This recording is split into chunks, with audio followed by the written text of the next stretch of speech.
Train की पटरियों पर ये आग क्यों लगाई जा रही है? दिन का 150 करोड़ रुपए कमाने के बाद भी क्यों है भारत की रेलवे घाटे में? एक ट्रेन को बनाने में भारत सरकार कितना पैसा खर्च कर देती है और एक ही ट्रैक पर सामने से अगर कोई दूसरी ट्रेन आ जाए तो उस केस में ड्राइवर क्या करता है? आखिर वो ब्रेक लगाकर लोगों की जान क्यों नहीं बचा लेता? सब कुछ दोस्तों आज हम आपको इस वीडियो के जरिए बताएंगे। तो चलिए वीडियो को स्टार्ट करते हैं। सबसे पहले तो दोस्तों आपको बताते हैं कि एक ट्रेन को बनाने में कितना खर्च आता है। दरअसल ट्रेन के अगर सिर्फ इंजन की बात करें तो उसे बनाने में दोस्तों 20 करोड़ रुपयों का खर्चा आता है।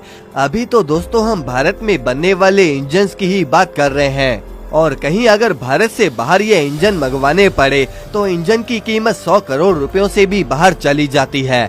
अभी जो वंदे भारत ट्रेन चलाई गई है उसे बनाने में दोस्तों 130 करोड़ रुपए लग जाते हैं, जबकि ट्रेन के 80% पार्ट्स तो सिर्फ भारत में ही बनाए गए हैं। इसके अलावा दोस्तों आपने कई बार देखा होगा कि ट्रेन की पटरियों पर कुछ ऐसे आग लगी होती है, लेकिन क्या आपको पता है कि ये आग सरकार खुद लगवाती है और ये किसी की शरारत नहीं होती।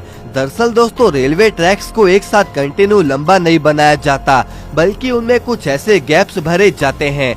अब लोहे की प्रॉपर्टीज आपको पता होंगी कि गर्मियों में ये फैलते हैं और सर्दियों में ये सिकुड़ जाते हैं। अब अगर लोहा फैल गया तो ट्रेन की पटरियों में क्रैक आ जाएगा, ट्रेन पलट भी सकती है और इसीलिए सर्दियों में दोस्तों रेलवे की पटरियों पर रेलवे विभाग वाले आग लगा देते हैं। जहां पर टेम्परेचर माइनस में होता है वहां पटरियों में क्रैक्स आ सकते हैं और इसीलिए दोस्तों एक्सपेंशन पूरी तरीके से होती रहे, इसीलिए ट्रैक्स के साइड में केरोसिन ऑयल को डाला जाता है और आग लगाकर इन ट्रैक्स के जॉइंट्स को गर्म किया जाता है ताकि इनमें कोई सिकुड़न ना आ जाए या फिर ये फैले ना।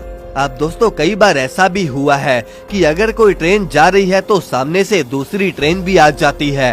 अब ड्राइवर अगर चाहे तो ब्रेक मार के ट्रेन को दूसरी ट्रेन से टकराने से रोक सकता है, लेकिन उसके बावजूद दोस्तों कभी भी ट्रेन का ड्राइवर ब्रेक नहीं लगाता और एक बहुत बड़ा हादसा हो जाता है।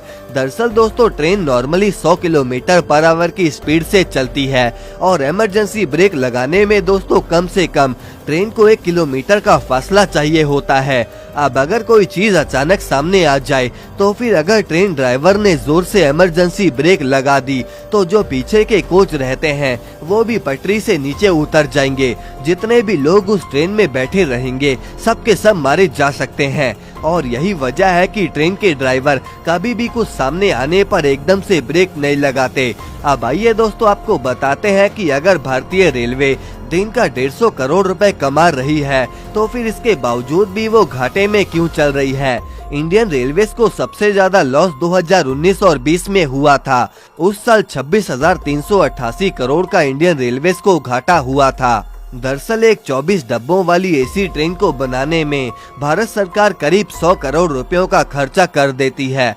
अब जैसे कि एक एसी वाली ट्रेन के सिर्फ एक कोच को बनाने में 4 करोड़ रुपयों का खर्च आता है और इंजन बनाने में 20 करोड़ रुपयों से ज्यादा खर्चा हो जाता है। अब ऐसे में जब भारत में प्रोटेस्ट के दौरान जब ट्रेन जला दी जाती है तो आप सोच सकते हैं कि उससे भारतीय रेलवे का कितना नुकसान होता होगा। इसके अलावा भारत सरकार का एक यात्री के पीछे 10 किलोमीटर का खर्चा 73 पैसे लगता है, लेकिन वो एक यात्री से 36 पैसे ही चार्ज करती है।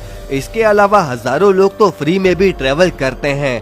भारतीय रेलवे का घाटे में रहने का सबसे बड़ा कारण है दोस्तों करप्शन। दरअसल सरकार भारतीय रेलवे को जितना भी पैसा अलॉट करती है उसका 30 से 40% पैसा तो गवर्नमेंट बॉडी ही खा जाती हैं और इन्हीं कारणों की वजह से आज भारतीय रेलवे घाटे में चल रही है। तो दोस्तों ये थी हमारी आज की वीडियो। आप अपने विचार हमें कमेंट में जरूर बताएं और इस वीडियो को लाइक करके चैनल को सब्सक्राइब जरूर कर दें।